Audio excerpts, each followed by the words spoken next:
Sudarlun UPTD Rumah Pemotongan Hewan Dinas Pangan, Pertanian, Kelautan, dan Perikanan Kota Banda Aceh melakukan penyemprotan disinfektan menyambut pemotongan hewan kurban Hari Raya Idul Adha 1441 Hijriah. Penyemprotan dilakukan pada beberapa bagian gedung di UPTD Rumah Potong Hewan dengan harapan bisa tercegah dari penyebaran COVID-19. Selain memperhatikan syarat sah kurban, yakni ternak dalam keadaan sehat dan tidak cacat serta cukup umurnya, petugas juga akan memeriksa kembali hewan kurban untuk menjamin kesehatan hewan kurban yang nantinya dikonsumsi masyarakat. Untuk persiapan pemotongan di Rumah Potong Hewan Kota Banda Aceh.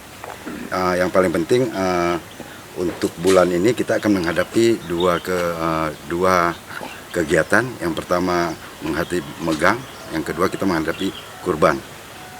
Jadi pada saat megang pemotongan terbilang tinggi karena kebutuhan daging yang dibutuhkan di Kota Banda Aceh. Dari Banda Aceh, Henry, Serambion TV.